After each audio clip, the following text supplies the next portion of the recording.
Hello everybody, it's day 4 of the Jagd und Hund 2024. My today's guest is Tinashe Faravo from Zimbabwe. Tinashe, I'm very happy that you're here with me today. Oh, thank you, Max, and good day to our viewers and listeners. What are we talking about today? I said to you, because you're from Zimbabwe, I think there's a lot of topics that we can talk about. Maybe you can just introduce Zimbabwe to all the people here and what you can actually do in the country and why we should come to Zimbabwe. I think that's a good start. Okay, thank you very much, Max. Zimbabwe is a very beautiful country located in the southern part of Africa.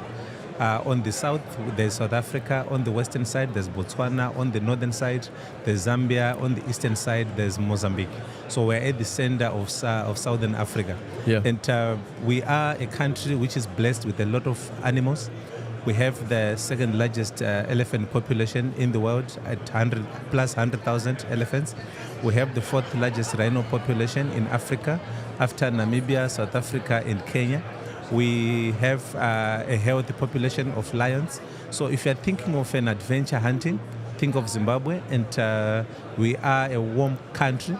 We have big parks right across the country where we have our iconic national park, Hwange National Park, which is 14,620 square kilometers, where we have the biggest concentration of elephants across the globe. So Zimbabwe is the place to be. It's the place where we have your Musa Tunya, the Victoria Falls, one of the 7 wonders of the world. Is the country where we have the Matobos, the 5 World Heritage Sites in Zimbabwe, Manapus, you mentioned them. One of the biggest man-made dams in the world, Kariba Dam for tiger fishing. You mentioned it. Zimbabwe is a wonderful country. So please come to Zimbabwe and enjoy. I think you're a very good salesperson of getting people to your country. I think we should take this as an advertisement, and yes, I can 100% relate to that.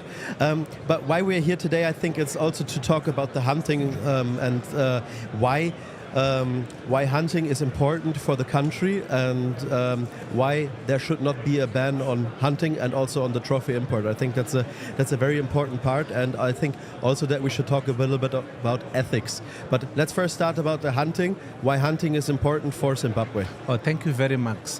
I need the world to know that hunting is very important for Zimbabwe, not only for cultural reasons, because the country has been hunting since time immemorial. But the hunting proceeds are also benefiting our communities, which lives around our national parks.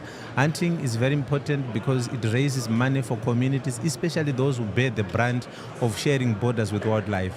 We are able to create employment for our people. We are able to build clinics for them, provide medicine in those clinics, building schools. So we are talking of more than 1 million people who are benefiting from hunting in Zimbabwe as a 2022 figures. And we are looking forward to have more people benefiting from hunting. Hunting also is also a way of sustainably managing our wildlife, because when you hunt, we do an off-take, which is scientifically proven. We do a scientific process to make sure that we hunt sustainably without affecting the biodiversity. So what you're saying is that, like if I come from Germany as a hunter to Zimbabwe, that a lot of money goes back into the communities and people live off this money, right? Exactly. When you hunt, the proceeds mainly go to communities who bear the brunt of living with wildlife. What we have done as a government is also to amend the Parks and Wildlife Management Authority, which deals with the campfire, our community-based natural resource management, where traditional leaders play a critical role in deciding what to do with the proceeds from hunting. So definitely the money benefits the community, the money benefits the people of Zimbabwe, the money benefits the wildlife themselves. Because what we also believe in as a country is to make sure that the animals must also pay for their upkeep. There's a lot of work which we put in to make sure that the animals are managed. For an example, we also need to put resources to fight poaching, to fight illegal activities within the parks. Those things need money, they need resources. So we believe that the animals themselves must pay for their upkeep.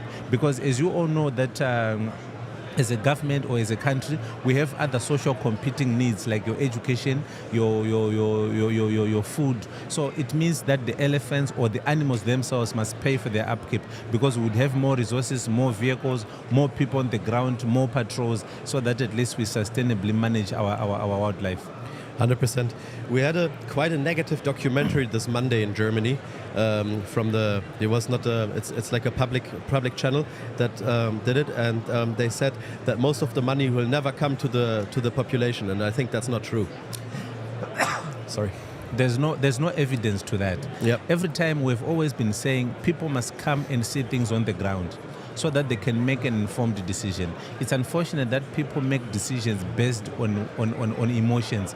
Most people are emotional when it comes to wildlife. They don't want to be practical and realistic. The processes that we do as a country are science-based, evidence-based, so that at least we manage our wildlife. We have always been encouraging, especially those who criticize us, to come down there, see for themselves, talk to communities, talk to people who are affected by these things, not to make decisions from some air-conditioned offices here in Dortmund or in 10,000 kilometers away from the problem. Exactly, Yeah. exactly. So we encourage people to go and see things for themselves, talk to communities, talk to people who are affected by wildlife. You said that a lot of the money and resources also goes into poaching. I think that when there's wildlife, there's always poaching. Like it's a bad symbiosis, but it's still there. Can you tell us why there is poaching and what you actually do against the poaching? What we've done over the years, we've noticed that, for example, I can give you an example where rhino horn trade has been banned since 1975, but trade in the product has not stopped. Elephant horns has been banned since 1989, but the trade in elephant horns has not stopped. So there's enough evidence to show that banning of trade of these products will not stop the problem, because the market is there. So what we need to do, what we think needs to be done, is to flood the market with the resource so that at least people can buy legitimately from the resource. As I'm speaking to you now, we are sitting on plus 100,000 tons of elephant horns that we have harvested over the years, and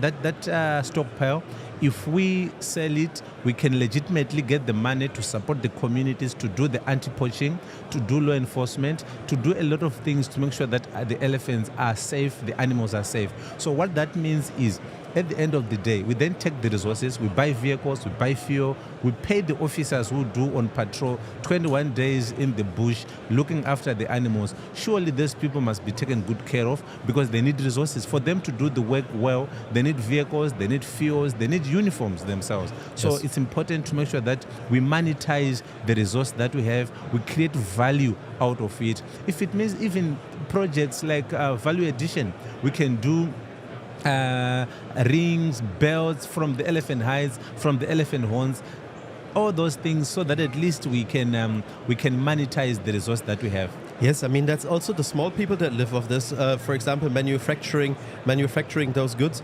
But you said that there's about 100,000 tons of elephant horn, and I mean, if you would flood the market with this one, no animal would be harmed. It's already there. It's already there. There's no need for you to go to an illegal market, because the market is there. Because historically we used to do culling as a way of controlling the elephant population. Yes. We last did that in 1987, more than 30 years ago. So what that means is, when elephants, they're mortals, they're like you and me, they also die. When they die, we retrieve the ivory for safekeeping. It means it's money that we are talking about. So there's no evidence which have been proved to us beyond any reasonable doubt that if we legally sell the ivory horn, it will increase illegal poaching. Over the years, maybe the last 2-3 years, we have not recorded any single elephant which was poached in one of the biggest parks in the country, because we are putting resources together. We are working with a lot of partners. So our main message is to make sure that people must come and see things for themselves, for the benefit of humanity. And not judge without knowing. Exactly, and not relying on social media posts, on faceless people on social media who sometimes have never been to Zimbabwe. It's unfortunate, it's a pity. Most people have never been there, but they make comments based on emotions, based on baseless and faceless characters on social media. I mean, it's always, we have been talking a lot about social media and how social media affects the hunting. So I think it's a very important part to actually understand everything that's happened behind the picture and not only the picture themselves. Like, you have to understand the communities that live off the picture. That's why, for example, when we go hunting as a company, for example, we don't only show the trophy, we show also like in the post of the community that were affected by it, the people that worked with the hunting, and etc. etc. And I think not to say that what we do is right, but I think that's the way to go actually, because you need to educate people on the process of hunting, that hunting is not only to pull the trigger, but that hunting is actually the conservation and keeping a sustainable use of the wildlife. Exactly, because as I'm speaking to you now, over the years, because our populations have always been increasing over the years, and when the populations increase, it's a sign that something good is being done to manage the resource. And those numbers, when the elephants move, they move around looking for water, food, and at the end of the day they ended up in communities, clashing with communities, and in some cases with fatalities, and in some cases people are killed by these elephants, but they have nothing to show. So our main message, our clarion call, is to make sure that communities must benefit from the God-given resource around them. Can you tell us what happens if the communities don't benefit of it when there's human-wildlife conflict, and why you are a good example of handling it? We have had reports where we recorded what we call retaliatory killings. When communities don't benefit, if they know that they're not benefiting, when the elephants go into their communities, they are poisoned, they are poached, the lions are poached. So if they benefit, they are seeing that animal as an economic opportunity. They are seeing a job for their child. They are seeing a clinic from the community. Imagine every time you sleep with lions rolling the whole night, and you know that the next morning you want to send your children to school, you want to send your children to look for cattle. It's so traumatic.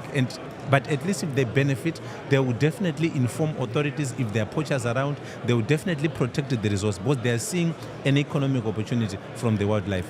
Tinashe, what you are saying is so true, and I really think that it's like a very, very important part of hunting as well, to bring the money to the people. And there's always human-wildlife conflict, and I think when there, as you said, the poisoning starts when there's retaliation killings, but the poisoning is not only affecting the actual animal that killed the people. Exactly. There's like byproduct, like when you do fishing, everything goes into the net. It's not only the animal that you actually want to... There are also vultures which can feed on the dead animals. There are also hyenas which feeds on the dead animals. And they die. They die because of the poisoning. So it's something that is serious that we need to consider.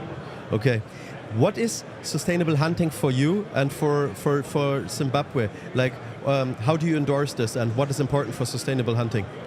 What we do when we do hunting, like I'm saying, it's a scientific process where we involve the participants within the community, be it community leaders, be it landholders, everyone participates, so that at least our main aim, we don't want our children or our grandchildren to be told of tell stories that once upon a time there were lions in this area, once upon a time there were elephants. So what we also do, there are a lot of ethics that are involved when it comes to hunting. For an example, we don't hunt female buffaloes. We don't hunt female lions. The lions that we deal with, for example, are male at the age of 6. For example, if a lion is 6 years old, it's old enough. And normally lions in the wild, it's rare for them to get to 12 years. So we look at the mane of the animal, so that we look at age. So there are a lot of ethics, and any hunt is accompanied by a wildlife ranger, well-trained, so that we can also control and monitor. And for those who violate those regulations or those rules, they are banned, they are suspended, and many other punishments that we have put in place to make sure that at least we follow the rules and regulations in sustainably managing our resources. I have to laugh because I can really relate what you were saying, and I think it's very important to say that because the whole process is so crucial to a country, and I think if there's some black sheep not following it, I think this is really good what you just said, that there's that they will be banned from the hunting, that there will be they punish, pay, yes, they pay fines, so that at least we manage, so that we also control wayward behavior. But every hunt is accompanied by a wildlife ranger. No, we have had cases, of course, where people sometimes it's mandatory that you move around with a wildlife ranger when you identify an animal, you also we agree that this is the right age, this is the right trophy, not to affect the wildlife. A lot of people think that there's an underpopulation and that there's not enough animals of certain species. But because I'm a hunter and I know, and because you just said it as well, there's in some certain species there's also an overpopulation and maybe like an overpopulation of what the land can actually use, which means that the habitat of the animal will fall.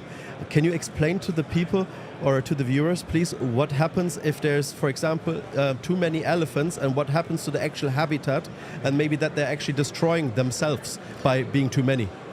What we have created, or what we want to create into the future, are a complete biodiversity. We don't want to create an elephant park.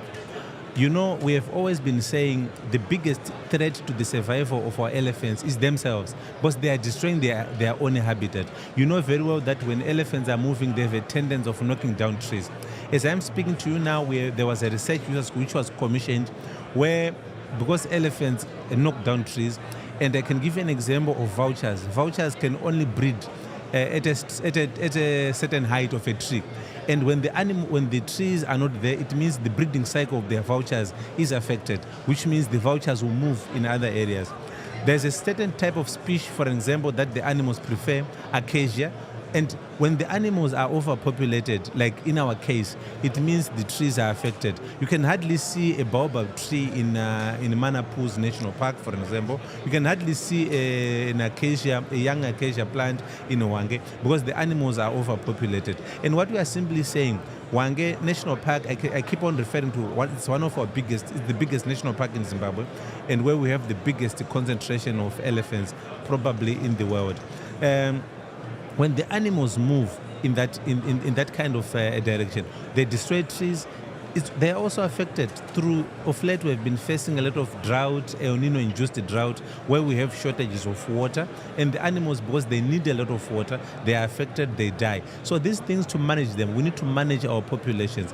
14,620 square kilometers, it means we need 15,000 elephants in Hwange National Park, but we are talking of plus 45,000, so we've more than doubled the ecological carrying capacity of the park. What we are simply saying is, there's evidence to that effect that 1 elephant, 1 square kilometer. So when we have more elephants, it means we are overpopulated. It means the biodiversity is affected. It means other animals are affected. If you go to Hwange, especially at the peak of the dry season, around October, right at the onset of the rain season, you'd see that the small water holes that are there, they are dominated by elephants. So what are you going to do with other animals? What are you going to do with your impalas? What are you going to do with, because the elephants, giraffes, and many others. So it means we need to have a balance, a complete biodiversity where we control the numbers. Over the years, we used to do culling, like I mentioned earlier on, but because there have been a lot of resistance from people who say it's cruel, it's not right, but we must do it so that we can manage our resource in a sustainable manner. The more the populations grow, it means clashes with communities, it means clashes with other. People lose their crops destroyed, people being killed. Last year alone, 2023, we lost about 50 lives due to human-wildlife conflict. 85 people were injured. They have nothing to show for it. So hunting at least comes as a measure to deal with that problem, so that at the end of the day, they have something to show for it. Like I said earlier, they see the elephant as an economic opportunity for their children. They are seeing a job, they are seeing a clinic, they are seeing a road, they are seeing at least a survive. Exactly. So at the end of the day, there's that kind of support. So we call upon people, especially who criticize us without going on the ground, to go and see for themselves. We are open, we are transparent, we can help them. Even if they think that we will interfere with their interviews, they can go on their own and do things for themselves. You have a booth here in Hall 7, right? Yes. So if people are interested in talking to you, they can come to you and have a good discussion with you about why they should come to Zimbabwe, right? Yes, they have every reason to come to Zimbabwe. It's a world of wonders, Zimbo. 100%. Tinashe, thank you so much for coming to our podcast today, and that we had the opportunity to talk to you. I think it was a very interesting talk, and I think you said a lot of very important points about sustainable wildlife management and use of habitat and how hunting should be done. Thank you so much. Thank you, Max. Thanks to your viewers. This sound like Argentina. Had to fist my demeanor. No, they don't want me breathing. still like rose gang.